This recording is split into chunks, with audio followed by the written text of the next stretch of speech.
Hey everyone, welcome. I am creating this video for a personal loan for the sales portion of the new Meridian Link process. So, what we're going to walk through is again just the sales portion of a personal loan. You will get some more in depth training coming soon. These videos that we're making are just simply for you to kind of get familiar with the process and the system that we're switching over to. Let's just go ahead and get right into it. To start a new app, you would simply go up to the top where it says new app and click. And then because we're doing a personal signature loan, we're going to choose personal from the drop down. Now, when it loads up, the first thing we're going to type in is our branch. So I would choose Mount Moriah because I'm out the Mount Moriah branch. And the officer name says Jamie Lindley. I'm operating under her login, but your officer name is going to fill in automatically for you.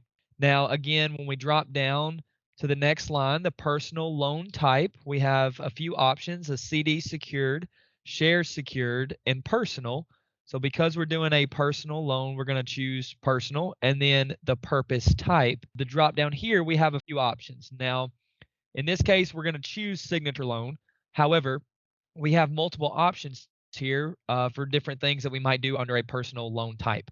Now, with this drop down here and all the options that we have, it's only going to be given to you or show up for you what you can select during the current time period you're kind of operating in. During the holiday season, vacation loan will not show up, and vice versa. During vacation time, the holiday purpose type will not pull up. And then personal line of credit, we were just messing around with that, so you can kind of ignore that for the time being. So, and then over to the right, we have amount requested. That's where you type in simply how much they want. So let's say this member wants $2,000, and you can tab or click down to the next spot, and the requested loan term will say is 12 months. Now, as we're scrolling down, the next thing that's required with an asterisk beside it is direct or indirect loan.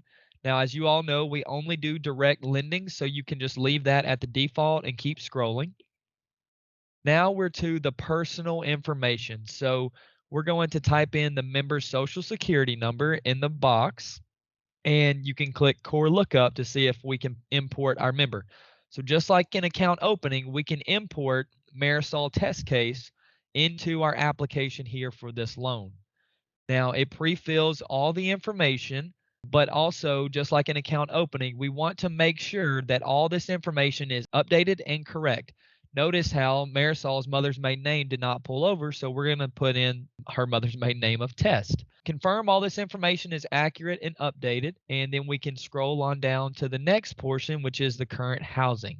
Now, for the current housing, again, we want to verify that it's correct, update anything that we need to update. Now, for the occupancy status here, there's a few options: buying/own with mortgage, government quarters, live with parents, others, own free and clear, and rent. It defaulted to buying/own with mortgage there. That's what it popped up as, just because we've been doing multiple apps testing things, and so we've done a few apps with Marisol. So some of this information is pulling over from things we've put in the past, but it would default to like a blank, the top blank right there, just like that, and then you would select the occupancy status from below. Now, if they were buying/own with mortgage, you are not going to put in your monthly payment. Okay, this is the only one where you do not put the monthly payment in, and that's because that's going to pull directly from the credit report. If they were renting, though, that's where you're going to put in their rent. And let's say Marisol pays $800 a month for her rent. And then the occupancy duration, you can fill that in as well. Let's say she's lived there for 5 years. And then lastly, under the current housing portion, we have the mailing address. You can uncheck that if her mailing address is different than her current housing. We'll keep it checked for the sake of our demonstration. So as we keep going down, next is employment. So for employment, the first thing it asks is our employment status. And for our employment status, we have a few options here. All of these should be the same, if not very similar to the same things we choose right now in the account opening portion. So nothing really new here, but let's say Marisol is employed, and then her profession/job title is an accountant, and the employer is Boring Incorporated. Okay. Now, start date. If she knows her start date, we can type in the member's start date. So let's say it's January 15, 2016. Well, when we tab over, The employment status duration actually changes the years and the month. Those two boxes, along with the start date, go hand in hand with one another. So if you change the start date, the employment status duration will change, and then vice versa. If you change the employment status duration, the start date will change. And then lastly, over to the right, the hours worked per week would be whatever they work per week. We'll say that Marisol works 40 though. And then the last section, you can input the employer's phone and address if you have that information as well. Now, if you needed to add another source of employment, you would just click that blue button that said add additional employment. And again, you would fill out the same information that you just took. So we're going to remove the additional employment. And next we have the income. Okay. Now, again, this monthly income is pulled over because we've done some previous applications with Marisol. But if you needed to edit anything, you would click that edit button. And then you can change the pay frequency from monthly to biweekly to hourly to annually. However, you can put in the hours per week and her income. That's an hourly right there that you can put in because we chose that the pay frequency is hourly. And then it calculates the monthly income for you already. So it's essentially like a calculator there. And then when you've got that information updated, you would click the save button. And we've added our income. Now, if the member had additional income that we needed to add, you could simply add it right there again, but we will cancel out of this for the sake of our demonstration. So as we keep going down, next we have the expenses. Now, again, because we've done previous apps, these expenses have pulled in from other applications. So because we've been testing stuff, but you would click edit expenses if you needed to edit anything. And this is where you can add in alimony or child support if members tell you about that. And then also, if you look right here, you see the monthly rent from what we put above. Okay, so the monthly rent, we said Marisol rents for $800 above, and this is where the $800 filled in into our monthly expenses. So once you've edited it and updated anything in this section, you can click save, and then we will continue to scroll down. Now, as we continue to scroll down, next is the identification. This looks the exact same as the account opening portion.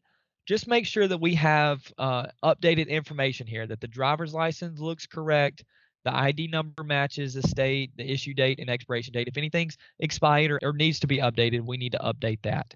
And then if you needed to add a secondary ID, you could just click the add secondary ID there.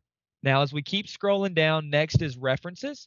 So there's currently no references here, so we can add a reference. And this is where we can type in the name, the relationship, phone number, email, and address if they have that information on their reference to add to the loan.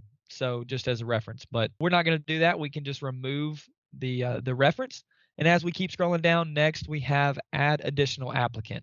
So now just how the account opening worked, if you wanted to add a joint to a share, you would add additional applicant. The same works for the loans. You would add additional applicant to add a joint to the loan. We would choose the joint in the applicant type, and then there's nothing else to change in that drop down. I don't know why it asked that. It's just like how it does in account opening, because obviously we're going to be joint to Marisol test case. So we would click add, and then again, just like we typed all that information in for Marisol, we would do the exact same information for the joint that we would be adding. For the sake of time and for this demonstration, we're not going to do that, so we're going to remove the joint. Just wanted to show you what that looked like. And so we'll keep scrolling down. Next, we have the assets. Now, for assets, we're doing a signature loan here, so there's not going to be any asset that we're going to add.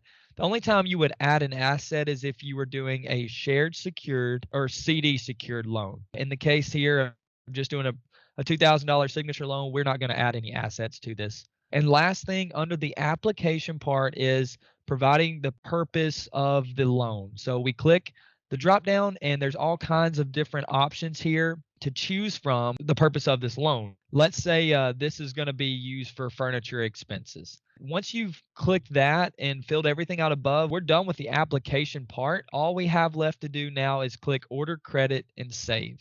And it's going to spin and order the credit report. The system will automatically take you to the underwriting portion, and the product information automatically populates.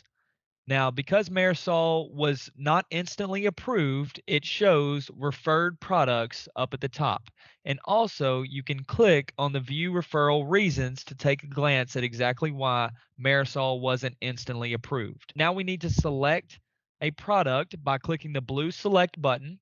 Even if the application was instantly approved, we would still need to select the product there under the product information screen. Now, because we're in demo, there's a few more options here for the app status than usual.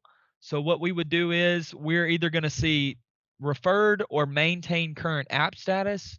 We're going to choose referred so that this application can go to the underwriters for further review of the application. So we click referred, and then we're going to click the blue select button. Then it automatically takes us to the credit insurance page, which we all know we call debt protection. It shows that the primary applicant on the plan is Marisol Test Case. Now, if we had added a joint out to the right where the calculation type section is, there would be a joint applicant on plan, and you would choose the drop down and choose the joint applicant there. Then you would click refresh plans to show all the eligible plans for all applicants on the loan. So here you can see all the eligible plans that Marisol has, and on the right, you would select the blue select button to add the plan. Now what happens is that out beside the title of the plan you selected, there's a green selected that pops up showing that that is the plan that you selected. Then you would click close in the bottom. You would scroll up to the top, and on the left side, you're going to click the credit button to view your report. So you would click the view report. And now I know this looks a little different than what you're used to. It's the same exact stuff you're doing right now. It just looks a little different. And we're going to have training on how to read the new credit reports. But this is where you would have two screens and you would slide the credit report over to your other screen. But for this, we're going to minimize it. And we're going to pull up our trade lines here by clicking the edit button. Now, this is going to show all the trade lines that pulled over from the credit report that we were just looking at that you would have on your second screen. Now, let's say that this Chase trade line here that's revolving, that Marisol was actually an authorized user on it. So to show you how to change it to authorized user and exclude it, you would click the three dots and click edit. Now here, out beside the name, you would put -A/U for authorized user, and you would save that. And it shows now on the left side that it's a Chase-A/U for authorized user, and you would uncheck the included in debt to exclude it from the debt for this loan. And for example, let's say we were using this signature loan to pay off another loan somewhere else, like a debt consolidation loan under a signature loan here. What we would do is we would check the refi or payoff box for the trade line that we were wanting to pay off, and it would automatically uncheck the included in debt. We're not doing here for this example, but just for instance, that's exactly what you would do. So we'll include that back into the loan and uncheck the refi or payoff. And then once you've updated all your trade lines to read accordingly to how they should, you would click the save button. Now, after we've saved our trade lines, we're going to go to the comment over on the left side. And here we're going to use the memo. So make sure to click on memos there. And we're going to click add comment in the top. And this is what we're going to use to, just like how you use your notes now to communicate back and forth with your managers and underwriters, we're going to use the memo section here in the same way. So you would add whatever memos you need to for this loan, and then you would click add for that to go for the underwriter to take a look at whenever we send the loan to them. So we can exit out of this. And as we scroll down this page, if you needed to go back and edit any of your product line, you could click view all products and walk back through that process again to edit any eligible plans or anything like that if the member changed their mind. So as we scroll down the page, on the right side, you can see underwriting info where you can see all of your ratios that you normally look at right now. And then on the left side here, we have additional applicant info where you can say it asks submit to underwriting. Yes, we're going to submit that to underwriting. And is the applicant waiting in branch? You would choose appropriately, but let's say no for this. If the member were waiting in branch, they would get a little bit more priority and they would go to a different queue than if they weren't. But for this, we're going to choose no. And in the top right, we're going to click save app to save it and send it to the underwriting. And for sales, at this point, you're done until it's reviewed by the underwriter and sent back to you. Now, after the underwriter has decisioned the loan is always going to live in your personal queue here, as we can see, but the loan is also going to live now in the loan decision sales queue in case anyone needs to come behind you and work it in case you weren't there, one day. What we can do is we can see that the Marisol test case, her loan application here, the app status has changed to approved. So we're going to click on test case here to pull up her loan application and look at it. Now, the first thing we're going to do when we get here is click on the funding screen. And as soon as we click on funding, we're then going to click on the comment to go and see the decision comments that the underwriter left. So we see that the underwriter approved this, and they approved it because of the deposit relationship with us, and it was approved out of policy. Now we're also going to click on the memos to check and see if there's anything that the underwriter left us to maybe obtain from the member or look into some more, which the underwriter just left us a memo that says approved. So there's nothing else we have to do here. So we can exit out of the comments, and we're going to copy from underwriting. And so it's going to ask you, are you sure? We're going to click copy here. And after we copy it, we're going to change the funding status to processing. Now, when we change the funding status to processing, we'll scroll down a little bit where the loan structure is, and the loan date is going to be today's date. And when you click that, the funding date automatically pre-fills with today's date as well. The approved amount is pulled over after you click copy from underwriting above. And then we'll scroll down a little more to the payment schedule. Now, the payment schedule, first thing we're going to look at is the payment frequency. It defaulted to bi-weekly here. Sometimes it may be on monthly. For the sake of our loans, we know a lot of our loans are done bi-weekly skip last, so I'll give you a quick rundown on how to do that. You will click bi-weekly for the payment frequency, and up here you will click skip payments, and the skip payment template, you'll click the drop down and choose only skip third. So essentially that means bi-weekly skip last. So we'll click the save button. And after we click the save button, you'll notice that the first payment date here changed, but we can set that up to something else. What we'll do is we will put it on, we can leave it on March 10th. That'll be fine. We'll say that that's maybe when the payday is where we're going to start this biweekly skip last payments. And this is very important. You have to click that calculate button right beside the first payment date there. And after we click the calculate button, the last thing we're going to do on the payment schedule section is where the payment type is. We've got options here to choose coupon book, manual, no coupon, payroll deduction, or transfer from an internal account. Most of our loans are done through payroll deduction, so we can leave it there on payroll deduction. The reason I said, though, above that the first payment date where you need to hit that calculate button right there, why that's so important is after we get this section filled out, we're going to scroll up just a little bit here to make sure that the loan information is correct. So here we're checking the rate to make sure that the rate is correct, the loan term is correct, the amount owed to the lender looks right. All this information in the APR over there also looks right as well. That little calculate button that we were looking at drives all that information. So we have to make sure we click calculate and then go up there and check behind to make sure it looks right. After all that looks correct, we can scroll down a little bit. See, here is your debt protection that we've added to the loan. What we're going to do now is we would call our member. So we would get our member on the phone, and we would go through the information that we've got on the loan with them. We would talk to them, let them know, you've been approved here for the $2,000 loan. The number of payments is 24. The payment amount here is $89. That's included with your life protection. The first payment date is March the 10th, and your payment frequency is every paycheck except for that third paycheck of the month. You would just get the member on the phone and go through all this information with them. And as you scroll down, you see the disbursements. The disbursements, we're not doing anything there as the sales team. That's going to be for the fulfillment team later. We see that the $2,000 is there still to be dispersed. And as we scroll down, the number of attempts there, that would typically default to a blank screen. And then underneath that there, we have is EFT needed on an account. So that's where you would have your Scimitar pulled up to look and see, is there an EFT that's needed for this member's account? We can say, yes, there is. And what is the group? So that's where, again, we're looking at City of Memphis, MLGW, or City of Memphis Pension. We don't do it for Airport Authority. We're in beta, so there's some things going on, so ignore that.